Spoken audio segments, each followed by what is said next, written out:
With a brief word from the book of Jonah, Jonah chapter 1.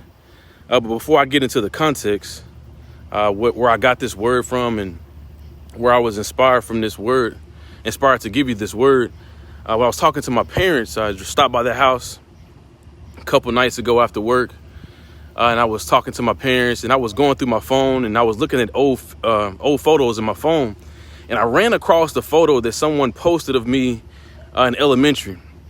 And me and my mom and dad, we looked at the photo and we began to laugh. And she was like, "Boy, you was bad when you was in school."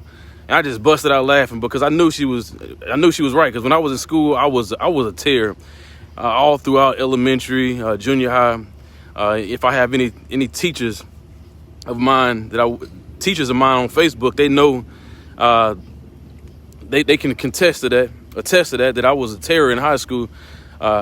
Junior high, elementary, high school. But anyway, so we looked at this photo and my mom said, "Marcus, you was bad." And she was reminded of a time where I kicked out a window in elementary. I walked out of class angry at the teacher. And as I was proceeding to walk out of the school, I kicked the window out of the school. And I was so just blown away by what I did, that I continued to walk. And as I continued to walk up Forest Hill, out of Forest Hill, I was running away. I said I wasn't going home because I knew I was in trouble. I wasn't going back to school because what I had just did. So I continued to walk up Forest Hill. And as I walk up Forest Hill, some of my friends, Mike and David, I haven't seen them in a long time, but I went to Mike and David's house. They had skipped school that day. So I went to their house to go hang out with them. Well, as I hung out with them and I came up with my plan was to leave Everman, and I was going to make my way somehow with my 10-year-old self, make my way to North Carolina, because it was always a dream of mine to go to North Carolina. Well, after a couple hours of hanging out at their house, we proceed, and as we go down Forest Hill, we're walking, and they have a bike that they're going to give me to help me to get to North Carolina. But guess what? I had conditioned myself to hear my dad's work truck. And he was about a mile away, but as we're walking down Forest Hill, I hear his truck from a distance. So I immediately hand the bike to Mike and David, and I hopped the fence in Forest Hill. I hopped the fence of this house in Forest Hill, and I began to hide behind the fence. And as I hide behind the fence, I hear my dad's work truck pass by. And as his truck passes by, I hop the fence and I began to walk again. And about a few minutes later, I hear a yell from a distance. "Marcus, Marcus." I thought I had got away from my dad. But I didn't. He caught me. And I proceeded and I attempted to continue to walk. But he called my name again. And out of fear, I stopped and I went back. And my dad got in the truck with my dad.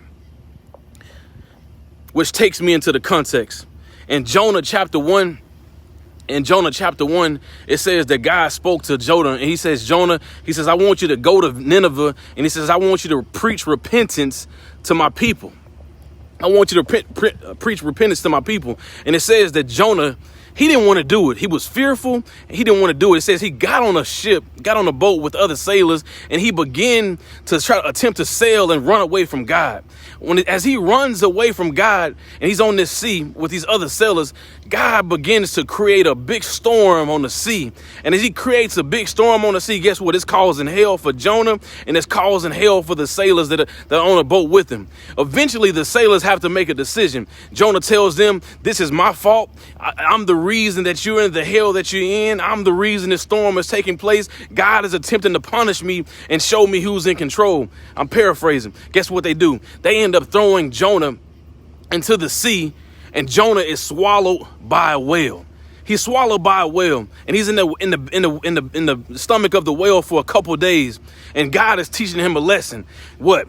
You can run, but you can't hide. The same way I attempted to run from my father and run from my parents and run from the hell that I created, many right now in life, God has spoke to you. He has advised you to do things. He has told you to do things, and you are running from your calling. You are running from your destiny, and you are wondering why you're facing so much hell. You're wondering why you're going through so many things. Why you're going through those things? Because you're running from what he told you to do. If you learn how to be obedient, you can learn how to regain your peace. You can learn how to get back to your confidence. You can learn how to get back to your strength. You can learn how to get your peace back if you stop running. Guess what? Because God is omnipresent and he's everywhere. Jonah thought he can go to another city and he was going to get away from God. Guess what? He found out real quick that God is omnipresent. He is everywhere, all times. You can't run from him.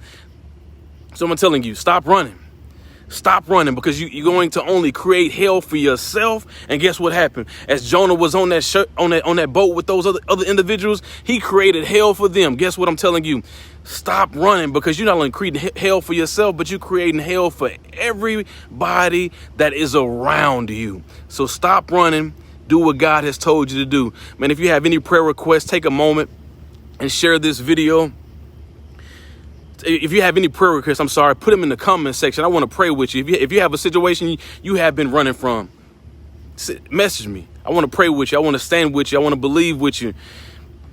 If you have anything that you want to talk about, man, message me. You can talk to me. I want you to pour into me. If you ain't got nobody you can talk to, you can talk to me. But guess what? You can always talk to God. I love you guys, man. Hit the share button. Share this video. Guess what? You may have couldn't see me, but like my brother told me before I started this video, it ain't about seeing me. It's always about seeing him. I love you guys, man. Have a blessed night, blessed weekend, and I'll catch you guys next week.